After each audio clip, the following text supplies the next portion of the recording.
Join Forum IS Academy, trusted by hundreds of toppers, including IS Rank 1 Shruti Sharma.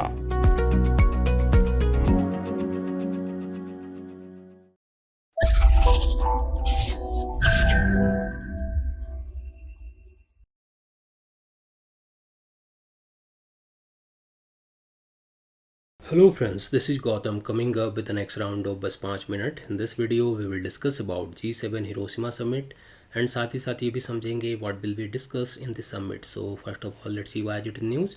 आखिर ये G7 Hiroshima Summit news में क्यों है, पहले जरा इसको समझते हैं. देखिए, leaders of the 7 of the world most powerful democracy gathered for the G7 summit in Hiroshima. And ये हिरोशिमा वही प्लेस है जहाँ पर सेकेंड वर्ल्ड वॉर के टाइम में यूएसए ने यहाँ पर न्यूक्लियर बॉम्ब से अटैक किया था. सो हिरोशिमा में इस बार G7 की समिट ऑर्गेनाइज की जा रही है. एंड ये समिट ऑर्गेनाइज की जा रही है 19 मई टू 21 मई के बीच में. ये पॉइंट याद रखना है. एग्जैक्ट लोकेशन की बात करें देन वहाँ पर एक ग्रैंड प्रिंस होटल है, उसी में ऑर्गेनाइज किया जा रहा है इसे. सो इस वीडियो में हम इसी G7 से रिलेटेड इंपॉर्टेंट पॉइंट को डिस्कस करेंगे, समझेंगे G7 की एग्जैक्टली हिस्ट्री क्या है, ये क्या है. एंड इसके साथ ही साथ ये भी डिस्कस करेंगे what will be discuss in this summit. इस समिट में क्या डिस्कस किया जाने वाला है, उन सारी बातों को समझेंगे. तो चलिए शुरू करते हैं. फर्स्ट ऑफ ऑल G7 से रिलेटेड इंपॉर्टेंट पॉइंट को डिस्कस करते हैं. देखिए, सो G7 stand for group of 7. ये पॉइंट याद रखिएगा. G7 stand for group of 7 and it is an informal group of leading 7 nation. Means यहाँ पर ध्यान क्या रखना है कि ये कोई फॉर्मल ऑर्गेनाइजेशन या फॉर्मल ग्रुप नहीं है, ये एक इनफॉर्मल ग्रुप है. एंड इसके मेंबर नेशन की अगर हम बात करें देन इसमें नॉर्थ अमेरिकन नेशन की बात करें तो 2 नेशन हैं, यूएसए एंड कनाडा. अगर यूरोपियन नेशन की बात करें तो 4 यूरोपियन नेशन हैं, जिसमें इंक्लूड हैं France, Germany, Italy and UK. And एक एशियन नेशन है, ये है जापान. कुल मिलाकर हो गए 7 नेशन. यहाँ पर एक पॉइंट क्या ध्यान रखना है कि G7 की समिट में जो मीटिंग होती है उसमें यूरोपियन यूनियन के 2 रिप्रेजेंटेटिव भी पार्टिसिपेट करते हैं. मीन्स यहाँ पर यूरोपियन यूनियन के रिप्रेजेंटेटिव भी पार्टिसिपेट करते हैं. अगर कभी MCQ बनता है तो आपका आंसर ये होना चाहिए. एंड इस बार की जो समिट हो रही है ये हो रही है जापान के हिरोशिमा सिटी में. जैसा कि ऑलरेडी हम डिस्कस कर रहे हैं, जापान के हिरोशिमा सिटी में ऑर्गेनाइज किया जा रहा है. अगर हम G7 समिट की फर्स्ट समिट की बात करते हैं कि कब ऑर्गेनाइज किया गया था, देन ये ऑर्गेनाइज किया गया था ईयर 1975 में. ये कराया गया था फ्रांस में. ये पॉइंट याद रखिएगा. फ्रांस में 1975 में फर्स्ट G7 समिट को ऑर्गेनाइज किया गया था. And that time important point क्या है, ओनली 6 नेशन थे इसके मेंबर. मीन्स वहाँ पर G7 नहीं कहा जाता था इसे.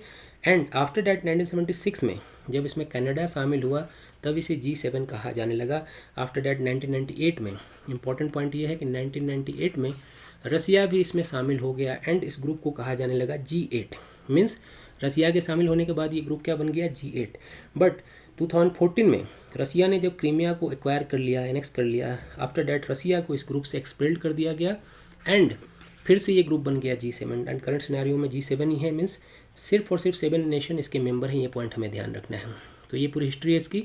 अगर रिसेंट ट्रेंड की अगर हम बात करते हैं, देखिए रिसेंट ट्रेंड क्या है कि जो G7 की समिट होती है उसमें नॉन मेंबर नेशन को भी इनवाइट किया जाता है, बुलाया जाता है. एंड जो 2023 का G7 समिट है हिरोशिमा वाला, उसमें ऑस्ट्रेलिया को, ब्राज़ील को, इंडोनेशिया को, साउथ कोरिया को, वियतनाम को, कुक आइलैंड को, कोरोमोस को एंड हमारे नेशन इंडिया को भी इनवाइट किया गया है. तो इंपॉर्टेंट पॉइंट क्या ध्यान रखिए कि इंडिया को भी इस समिट में इनवाइट किया गया है. एंड इंडिया की तरफ से जो हमारे PM है, PM मोदी साहब, इस मीटिंग में, इस समिट में पार्टिसिपेट करने वाले हैं. यहाँ पर इंपॉर्टेंट पॉइंट क्या ध्यान रखना है कि PM मोदी फर्स्ट ऐसे इंडियन PM होंगे जो पोखरण न्यूक्लियर टेस्ट के बाद हिरोशिमा को विजिट कर रहे हैं. मीन्स पहला बार कोई ऐसा PM होगा, इंडियन PM, जो कि हिरोशिमा को विजिट कर रहा है. ये पॉइंट ध्यान रखिएगा. तो आगे बढ़ते हैं, जरा समझते हैं what will be discuss in this summit. इस समिट में क्या डिस्कस किया जाने वाला है उसको भी जरा एक बार समझते हैं. देखिए जनरली होता क्या है कि जो G7 की समिट होती है उसमें फंडामेंटल वैल्यू से रिलेटेड इशू को, सच एज डेमोक्रेसी को डिस्कस किया जाता है, ह्यूमन राइट को डिस्कस किया जाता है. एंड जो ग्लोबल इकोनॉमी से रिलेटेड इशू होते हैं या फिर जो रीजनल अफेयर से रिलेटेड इशू होते हैं उन्हें डिस्कस किया जाता है. एंड जो भी उस टाइम के जो भी ग्लोबल इशू होते हैं उन्हें डिस्कस किया जाता है. बट ये जो रिसेंट समिट की हम जिसकी बात कर रहे हैं इस कॉन्टेक्स्ट में ऑर्गेनाइज किया गया है जब रशिया एंड यूक्रेन का वॉर कंटिन्यू है. करंट सिनेरियो में क्या देख रहे हैं, रसिया एंड यूक्रेन का वार चल रहा है.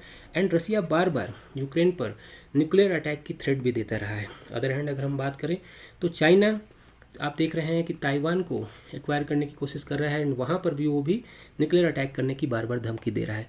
सो इस बार का जो समिट है हिरोशिमा वाला, उसमें nuclear डिसआर्मामेंट and non proliferation top most agenda हो सकता है, ऐसा एक्सपर्ट्स का मानना है। बिकॉज ये समिट भी ऐसे प्लेस पे किया जा रहा है जो कि, जिसके हम हिरोशिमा की बात कर रहे हैं, जो न्यूक्लियर वॉर का एक सिंबल है। सो ये एक टॉप एजेंडा हो सकता है, ऐसा एक्सपर्ट्स का मानना है।